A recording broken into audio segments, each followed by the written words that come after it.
જય સ્વામિનારાયણ વિદ્યાર્થી મિત્રો.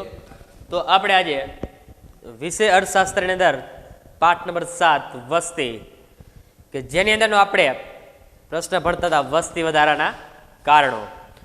વસ્તી વધારાના કારણોની અંદર આપણે જન્મદર, મૃત્યુદર, ઊંચા જન્મદર માટેના કારણો, ઊંચા જન્મદર માટેના કારણોની અંદર આપણે 3 પરિબળો એને આવે છે: સામાજિક, આર્થિક અને અન્ય. તો એમાં આપણે અન્ય પરિબળોની અંદર અભ્યાસ કરતા હતા. એનો પહેલો મુદ્દો આપણે જોયો ઊંચો પ્રજનન દર, એટલે કે 1000 સ્ત્રીએ કુખે જન્મતા બાળકોની સંખ્યાને આપણે શું કહેવામાં આવે છે કે પ્રજનન દર કહેવામાં આવતો હોય છે. તો એનો અભ્યાસ આપણે કાલના લેક્ચરની અંદર આપણે કરેલો છે. તો અહીંયા આપણે આગળ આજે વધશું. બીજો મુદ્દો કે કુટુંબ નિયોજન અંગેની માહિતી છે અથવા એના સાધનો છે, બરોબર, એનો અભાવ છે, જેના લીધે પણ શું થાય છે કે વસ્તીની અંદર વધારો જોવા મળે છે. તો બીજો મુદ્દો આજે તમે જોશો કે કુટુંબ નિયોજન અંગેની માહિતીનો અભાવ.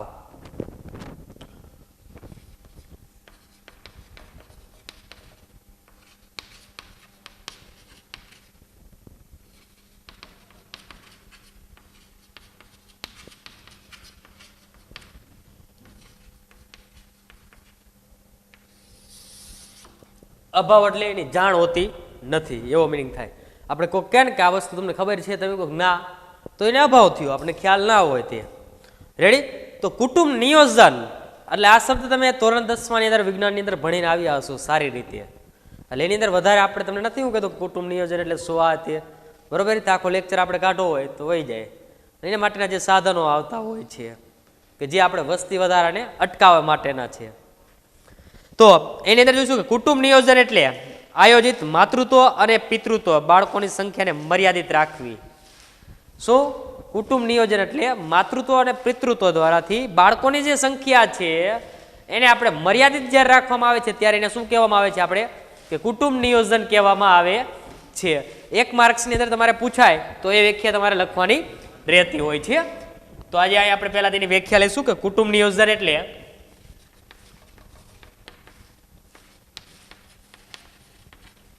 નિયોજન એટલે માતૃત્વ અને આયોજિત માતૃત્વ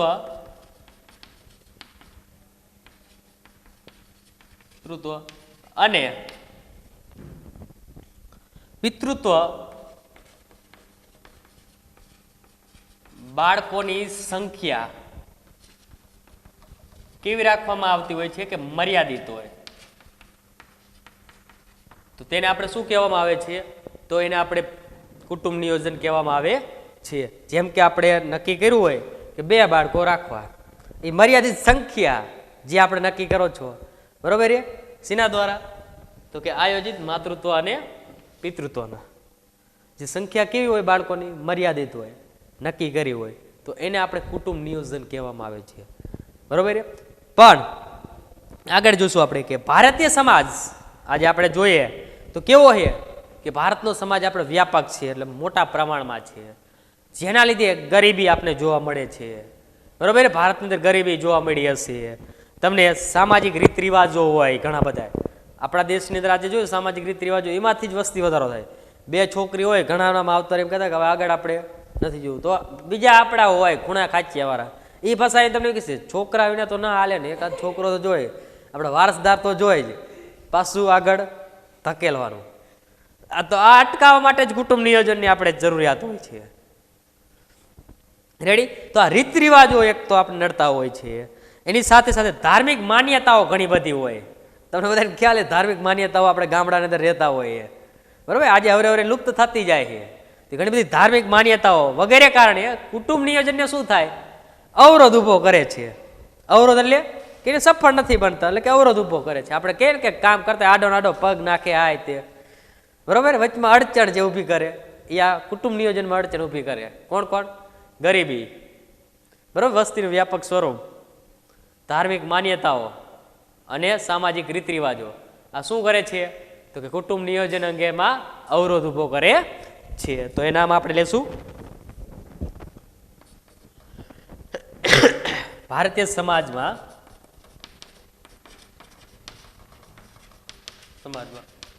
વ્યાપક ગરીબી સમાજના રીત રિવાજો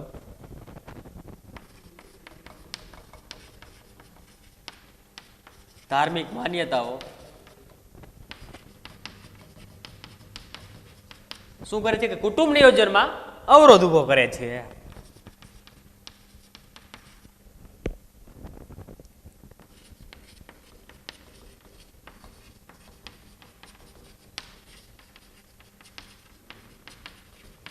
તો આ આપણે તો ભારતીય સમાજની અંદર અવરોધ ઉભો કરનાર કુટુંબ નિયોજનને જે અવરોધ ઉભો કરનાર જે પરિબળો છે એ આટલા પરિબળો આપણે આવતા હોય છે. 1 માર્ક્સની અંદર તમારે ગમે ત્યારે પૂછાય ને મિત્રો, તો તમારે પ્રશ્નનો જવાબ લખવાનો થાય. બરોબર છે કે કુટુંબ નિયોજનને અવરોધ ઉભો કરતા પરિબળો કયા કયા છે, તો આપણે ખ્યાલ હોવા જોઈએ. તો કે ગરીબી, સમાજના રીત રિવાજો અને ધાર્મિક માન્યતાઓ જે આ છે એ કુટુંબ નિયોજનને અવરોધ ઉભો કરનાર પરિબળો છે. ત્યારબાદ આગળ જોશું આપણે કે કુટુંબ નિયોજન માટે વિવિધ સાધનોની જાણકારી કે અપૂરતું પ્રમાણ જન્મદરને ઊંચી સપાટી પર ટકાવી રાખે છે. તો આજે કુટુંબ નિયોજન અંગેના સાધનો છે. બરોબર, આપણે જાહેરાતો આપણા ગામડાની અંદર બોર્ડ માર્યા છે, એટલે નામ નહીં આપું કે આ જાહેરાત આવી છે, આ તે આપણે બધા ખ્યાલ છે, બરોબર, આપણે જોઈ છે.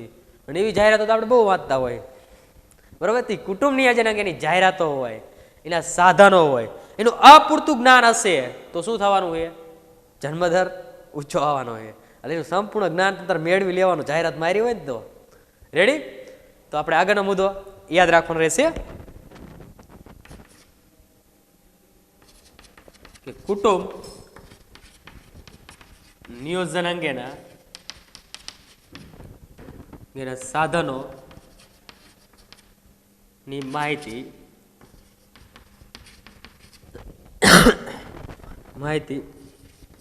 અપૂરતી હોય તો જન્મદરમાં શું થવાનું છે?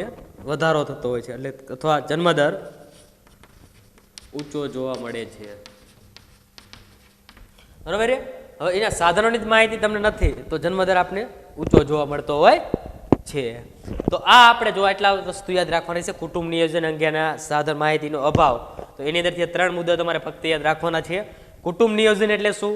તો આયોજિત માતૃત્વ અને પિતૃત્વ દ્વારા બાળકોની સંખ્યા જે મર્યાદિત રાખવામાં આવે છે એને આપણે કુટુંબ નિયોજન કહેવામાં આવે છે. કુટુંબ નિયોજનમાં અવરોધ ઉભો કરનાર પરિબળો કયા કયા છે? તો ગરીબી, ધાર્મિક માન્યતાઓ અને સમાજના રીત રિવાજો. અને ભારતીય સમાજ કેવો છે કે વ્યાપક છે. બીજો મુદ્દો યાદ રહે. અને કુટુંબ નિયોજન અંગેના જે સાધનો છે અને એના લગતી જે જાણકારી છે એની માહિતી તમને અપૂરતી હોય તો શું થવાનું હોય? તો કે જન્મદર ઊંચો જવાનો છે, જેના લીધે પણ વસ્તીમાં શું થાય કે વધારો આપણે થતો હોય છે. તો 3 મુદ્દા આપણે જોવાના છે એની અંદરથી. તો અહીંયા આપણે આ મુદ્દો શું થાય? પૂરો થાય છે. તો અહીંયા આ મુદ્દો આપણે પૂરો થાય અને 3 માર્ક્સનો આપણે પ્રશ્ન પૂરો થયો. યાદ રાખજો કયો? કે ઊંચા જન્મદર માટેના કારણો. તો ઊંચા જન્મદર માટેના કારણો ફક્ત આપણે 3 મિત્રો જોયા હતા. કયા? સામાજિક, આર્થિક અને અન્ય. તો અહીંયા જે અન્ય પરિબળો આપણે શું થયા? પૂરા થયા. રેડી? તમારે એ બધું મુદ્દા યાદ રાખવાના છે. સામાજિક પરિબળો છે તો એની અંદર આપણે 4 મુદ્દા જોયા હતા. કયા કયા? તો કે સાર્વત્રિક લગ્ન પ્રથા, પુત્ર પ્રાપ્તિની કેલસા. રેડી? તો એ સિવાયના આપણે આર્થિક પરિબળો આવશે, એમાં 3 અને છેલ્લા અહીંયા 2. તો હવે બધા મુદ્દા આપણે નથી જોતા. આગળ આપણે પાઠની શરૂઆત કરીએ. આ રીતના મુદ્દા આપણે દરેક જોવા રહીશું પાછા, તો પાઠ આપણો પૂરો નહીં થાય. હવે આપણે આગળ જોઈશું વસ્તી વધારાના કારણોની અંદર. ચોથો મુદ્દો આપણો આવશે કે નીચા મૃત્યુદરના કારણો. અને આપણો છેલ્લો મુદ્દો આ છે આપણો નીચા મૃત્યુદરના કારણો. તો આપણા દેશની અંદર આજે જુઓ મૃત્યુદર દિવસે દિવસે શું થાય? ઘટતો જાય છે. એટલે નીચું મૃત્યુદર આવ્યું છે તો સામે વસ્તીમાં શું થયો? વધારો થયો છે. તો આ સ્વાભાવિક છે, આપણે જોવા મળે છે વસ્તીમાં વધારો. તો નીચા મૃત્યુદર માટેનું પહેલું કારણ આપણે લેવાનું રહેશે કે જીવન ધોરણમાં સુધારો.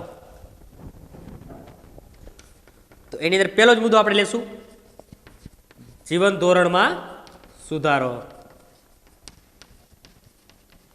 મિત્રો જીવન ધોરણ તમારું સુધરે ને એટલે બધા જ પ્રકારની તમારી છે ને જે સેવાઓ હોય એ તમને પૂરતા પ્રમાણમાં મળી રહેશે, અથવા જરૂરિયાતો જે છે એ તમને મળી રહેતી હોય.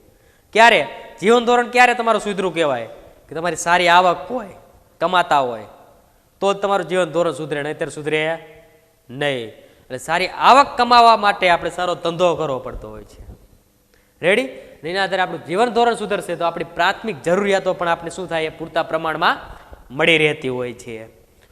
તો એની અંદર આપણે આજે જોઈએ તો કે આર્થિક વિકાસ થવાથી લોકોની આવક વધી છે. બરોબર? આર્થિક વિકાસ થયો તો સાથે લોકોની શું થઈ? આવક વધી છે. અને આવક વધી છે જેથી લોકોનું જીવન ધોરણમાં શું થયું છે? સુધારો થયો છે. તો પહેલો જ મુદ્દો આપણે એ યાદ રાખશું કે આર્થિક વિકાસ થવાથી લોકોનું આવકમાં વધારો થયો છે.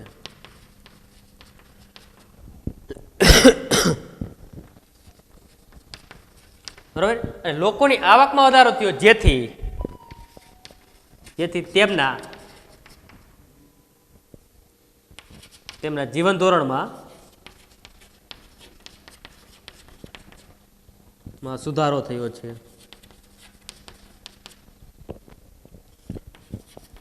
તો પહેલો જ મુદ્દો આપણે યાદ રહેશે કે આર્થિક વિકાસ થવાથી લોકોની આવકમાં શું થયું? વધારો થયો. અને એમની આવકમાં વધારો થાય, બરોબર, તો જ એમનું જીવન ધોરણ સુધરતું હશે. અને જીવન ધોરણ એમનું સુધરે તો જેમની પ્રાથમિક જરૂરિયાતો છે એમને પૂરતા પ્રમાણમાં મળી રહેવાની છે. રોટી, કપડાં, જમીન, આરોગ્ય, બરોબર, દરેક પ્રકારની સેવા મળી રહેવાની. જેના કારણે શું થશે તો કે જે આપણે એટલે મૃત્યુદરનું પ્રમાણ હતું તો એ શું થાય? ઘટતું હોય છે. બરોબર? તમારી પાસે સારી આવક ના હોય તો તમારે કોઈ પણ રોગચાળો થાય તો આરોગ્યની તમને પૂરતા પ્રમાણમાં સેવાઓ નથી મળી શકતી હોતી. પણ સારી આવક કમાતા હોય તો જ તમે એની સારી આરોગ્યની સેવાઓ પણ મેળવી શકો છો. જેના કારણે પણ આપણે શું થાય? જન્મદરમાં ઘટાડો મૃત્યુદરમાં ઘટાડો થતો હોય છે. ત્યારબાદ વસ્તુઓની વપરાશમાં વધારો થશે. બરોબર? શું થશે કે તમારી જે વસ્તુઓની વપરાશ છે એમાં પણ શું થશે કે વધારો થતો હોય છે. તો વસ્તુઓની વપરાશમાં વધારો થાય છે.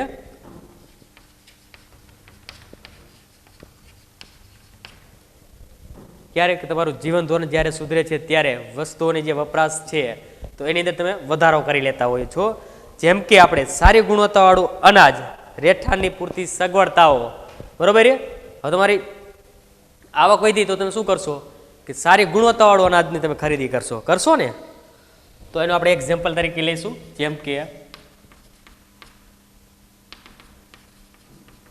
સારી ગુણવત્તાવાળું અનાજ,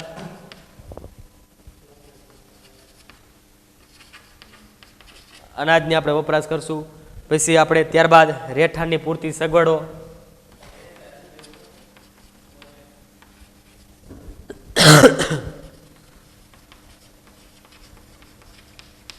અને છેલ્લો મુદ્દો આપણે આવશે આરોગ્યની જાળવણી.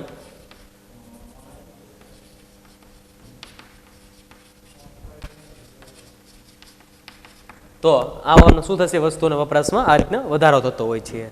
રેડી? હવે આગળનો મુદ્દો જોઈશું આપણે કે જેના પરિણામે મૃત્યુદર શું થયો છે? આજે ઘટ્યો છે. તો છેલ્લે આપણે લેશું જેના પરિણામે મૃત્યુદર ઘટ્યો છે.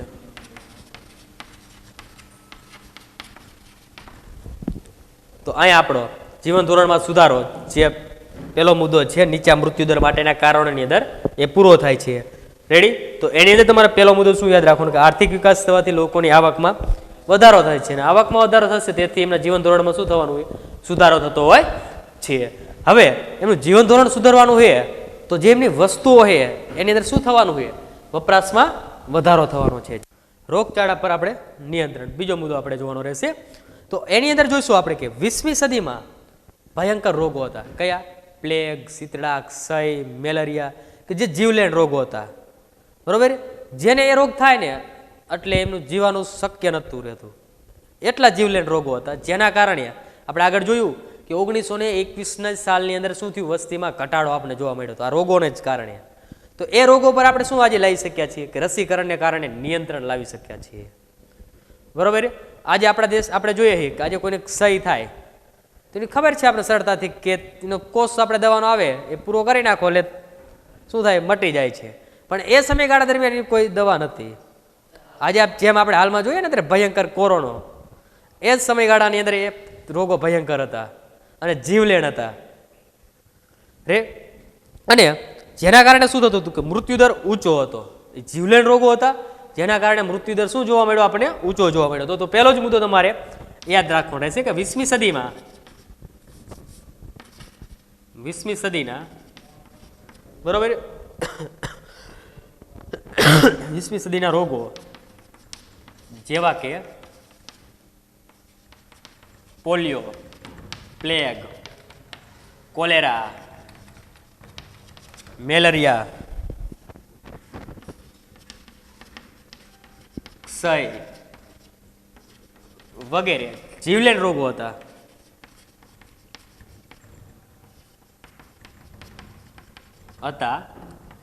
જેના કારણે મૃત્યુદર આપણો કેવો હતો કે ઊંચો હતો. જેના કારણે મૃત્યુદર ઊંચો હતો.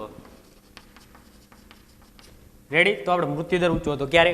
કે આપણે 1911 થી 21ના દાયકા દરમિયાન જ્યાં રોગો હતા બહુ ભયંકર હતા અને જેના લીધે શું થતું કે રોગો તો હતા પણ એની સાથે સાથે દુષ્કાળ પણ એવા પડતા હતા. એના લીધે શું થાય? ભૂખમરાથી ઘણા બધા માણસો મરી જતા હતા. એ 10 વર્ષનો જે સમયગાળો છે એની પાસે મારી પાસે આખી બુક છે બરોબર, એની અંદર બધી ડિટેલ છે. અત્યારે આપણે જરૂરિયાત છે એટલી જ અહીંયા ઉપયોગ લેશું. તો જેના કારણે મૃત્યુદર ઊંચો હતો. જે 20મી સદીના અંતમાં મેડિકલ ક્ષેત્રે સારી પ્રગતિ સાધવાથી વિવિધ રોગો પ્રતિકારક રસીઓની આવિષ્કાર થવાથી રોગો પર અંકુશ મૂકવામાં સફળતા પ્રાપ્ત થઈ છે. ક્યારે? કે 20મી સદીના અંતમાં મેડિકલ ક્ષેત્રની અંદર બરોબર સારી એવી પ્રગતિ સાધવાથી એ રોગો સામે આપણે શું કરી શક્યા છીએ? રસીકરણને લીધે રોગ પ્રતિકારક શક્તિ સારી વધારી શક્યા છીએ અને એ રોગો સામે આપણે રક્ષણ મેળવી શકીએ છીએ આજે. ક્યારે? 20મી સદીના અંતમાં, એટલે કે 1995 આજુબાજુમાં અમારા જે જન્મ થયા ને એ સમયની અંદર જ આની ઉપર પ્રતિ ઓલું રાખી શક્યા છીએ, સફળતા મેળવી શક્યા છીએ. તો આજે લેશું આપણે આગળ કે 20મી સદીના અંતમાં આવા રોગો પર નિયંત્રણ લાવી શક્યા છીએ. બરોબર? નિયંત્રણ લાવી શક્યા છીએ અને આવા રોગો માટે મેડિકલ ક્ષેત્રે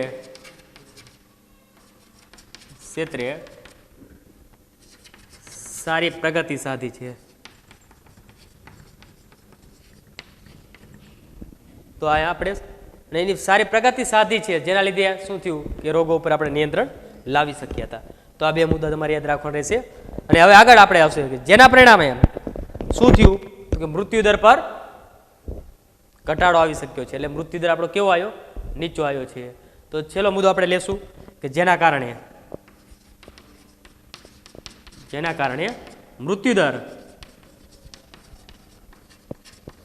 નીચો જોવા મળે છે. તો અહીંયા આપણે આ મુદ્દો પૂરો. નીચા મૃત્યુદર માટેનું ત્રીજું કારણ હવે આપણે જોવા છે દુષ્કાળ પર અંકુશ. બરાબર? એટલે દુષ્કાળ હવે આપણે જોવા મળતો નથી જેના કારણે પણ મૃત્યુદર શું થયો? એ ઘટ્યો છે. રેડી? તો આપણે ત્રીજો મુદ્દો લેવાનો રહેશે દુષ્કાળ પર અંકુશ.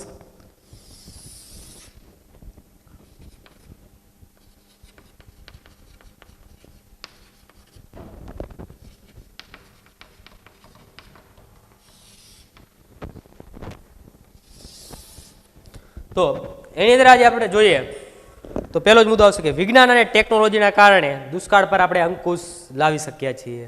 રેડી? તો આપણે જોઈએ કે ઘણા સમય એવો બધો આપણે આવતો હોય કે જ્યાં વરસાદ નથી પડતો હોતો. આપણે આ વર્ષની જ વાત કરીએ તો છેક આપણે શ્રાવણ મહિનો અડધો વહી ગયો ત્યાં સુધી વરસાદ નહોતો. હવે પહેલા સમયગાળામાં શું હતું કે આવી બધી ટેકનોલોજીની સુવિધાઓ નથી જેના કારણે તે ખેતીની અંદર પાક ઉત્પાદન મેળવી શકતા નહોતા. આજે આપણી પાસે સારી એવી ટેકનોલોજીની સુવિધા છે જેના લીધે આપણે 2-3 માસ વરસાદ ના પડે તો પણ આપણે ખેતીની અંદર પાક ઉગાડી શકતા હોઈએ છીએ. રેડી ને? તો એવી જ રીતે આપણે જોઈએ કે વિજ્ઞાન ટેકનોલોજીના કારણે દુષ્કાળ પર આપણે શું લાવી શક્યા છીએ? અંકુશ લાવી શક્યા છીએ. તો પહેલો જ મુદ્દો આપણે એ આવશે વિજ્ઞાન અને ટેકનોલોજીના કારણે દુષ્કાળ પર દુષ્કાળ પર અંકુશ છે. શેના કારણે? તો કે વિજ્ઞાન અને ટેકનોલોજીના વિકાસને કારણે. ત્યારબાદ તેથી ભૂખમરાથી થતા મૃત્યુને આપણે ટાળી શક્યા છીએ. અને જેના લીધે આપણે કયા મૃત્યુ ટાળી શકીએ? કે જે ભૂખમરાથી ઘણા બધા લોકો મરતા હતા. બરોબર છે? દુષ્કાળ પડે એટલે ભૂખમરો આવે છે, તો એ મૃત્યુ આજે આપણે ટાળી શક્યા છીએ. તેથી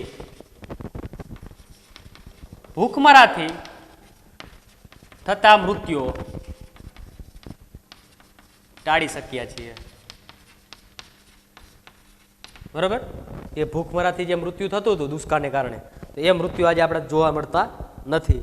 બરોબર? આપણે જોવો છો તમારે સમક્ષ કે એવું નહીં બન્યું કે જે આ વ્યક્તિને ખાવાને કારણે મરી ગયું, એવું શબ્દ સાંભળ્યો ક્યાંય? અત્યારે ના સાંભળતા હોય. આજથી 70 વર્ષના દાયકા અગાઉ જતા રહો ને તો આ વસ્તુ આ બનતી હતી. 1966માં હરિયાળી ક્રાંતિ થવાથી અનાજના પુરવઠામાં શું થયું છે? વધારો થયો છે. રેડી? 1966માં શું થયું? હરિયાળી ક્રાંતિ થઈ. હરિયાળી ક્રાંતિ થવાથી અનાજના પુરવઠામાં શું થયું? વધારો થયો.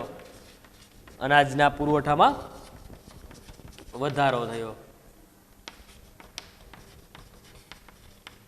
હવે અનાજનો પુરવઠો આપણી પાસે પૂરતા પ્રમાણમાં હોય એટલે કોઈને એવી સ્થિતિ તો આવવાની નથી કે ભૂખા રહેવાની દી આવે ના આવે. બરોબર? એટલે કે હરિયાળી ક્રાંતિને લીધે અનાજનો પુરવઠો આપણો વધ્યો છે.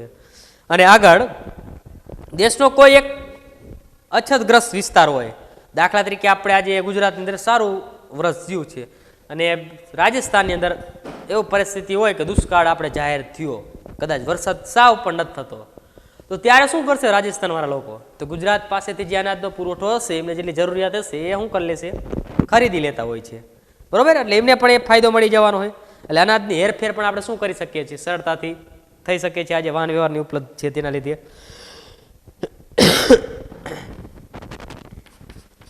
કે દેશના કોઈ વિસ્તારમાં અછતગ્રસ્ત હોય તો બીજા વિસ્તાર પાસેથી, બરોબર, બીજા વિસ્તાર પાસેથી વસ્તુઓની હેરફેર થઈ શકે છે. વસ્તુઓની હેરફેર કરવામાં આવે છે. અથવા જેમ કે આપણે એક્ઝામ્પલ તરીકે લઈએ, આજે મારી પાસે કાંઈ જ નથી, બરોબર, પણ મારે એની જરૂરિયાત છે તો મારે કોઈ બીજા વ્યક્તિ પાસેથી મને મળી રહે, તો એવી રીતે વિસ્તાર એટલે રાજ્યવારની વાત થાય છે. અને જેના લીધે તેથી માનવી જે ભૂખમરાને કારણે મોતના મુખમાંથી શું થાય? બચી શકે છે. જેના કારણે માનવીને ભૂખમરાના મોતમાંથી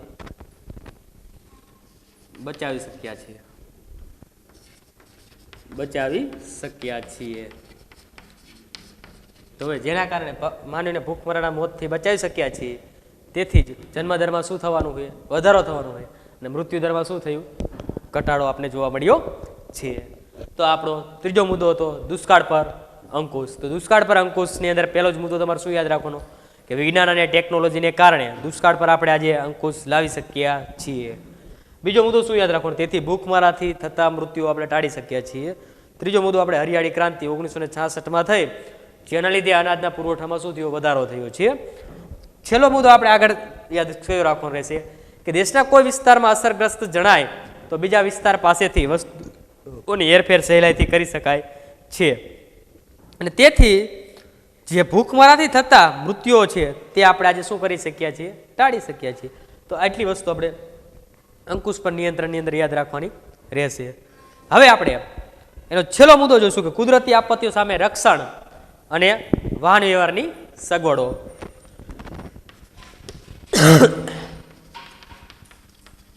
કુદરતી આપત્તિઓ સામે રક્ષણ અને વાહન વ્યવહારની સગવડો.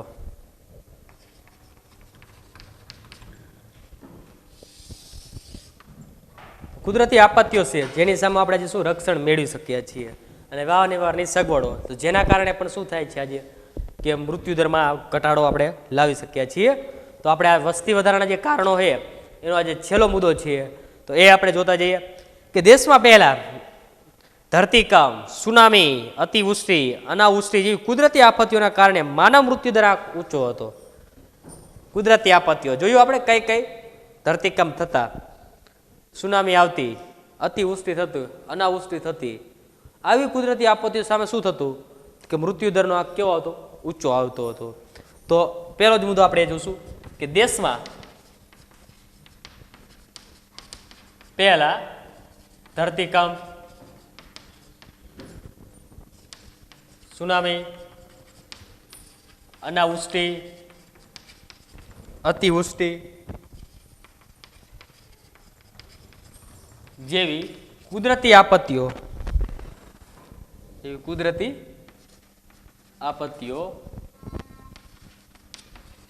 આવતી હતી. જેના કારણે આપણે શું થતું કે મૃત્યુદર ઊંચો જતો હતો. જેના કારણે મૃત્યુદર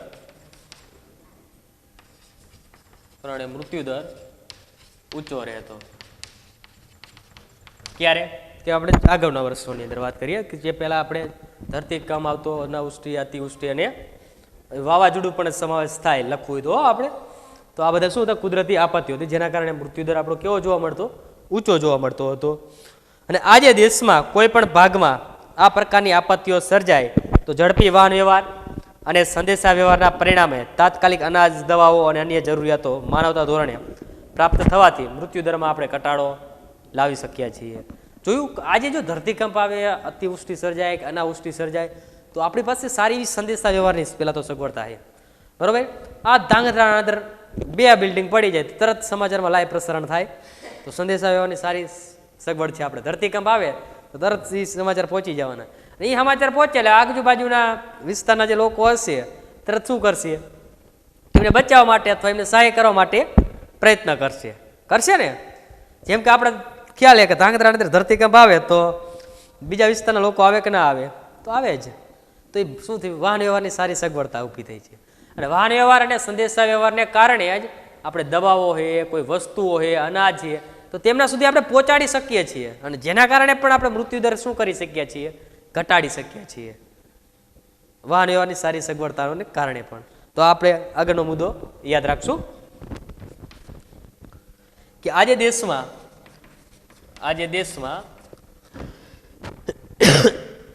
દેશના કોઈ પણ ભાગમાં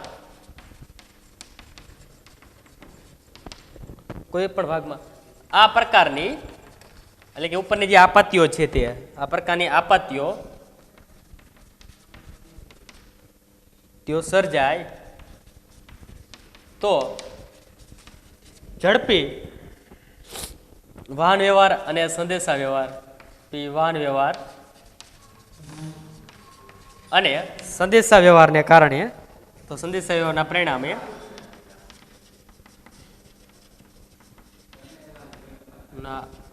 પરિણામે તાત્કાલિક અનાજ,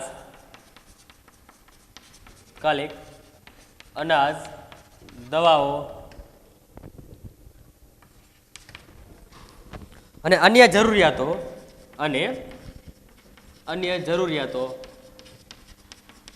માનવતા ધોરણે પ્રાપ્ત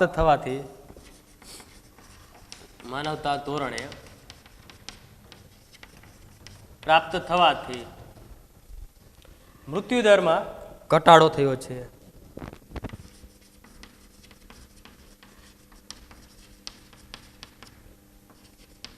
તો આ પણ એક છે આપણે નીચા મૃત્યુદર માટેના કારણોની અંદર. તો આપણે નીચા મૃત્યુદરના 4 કારણો આવે છે જે આજે આપણે અહીંયા પૂરા થાય છે.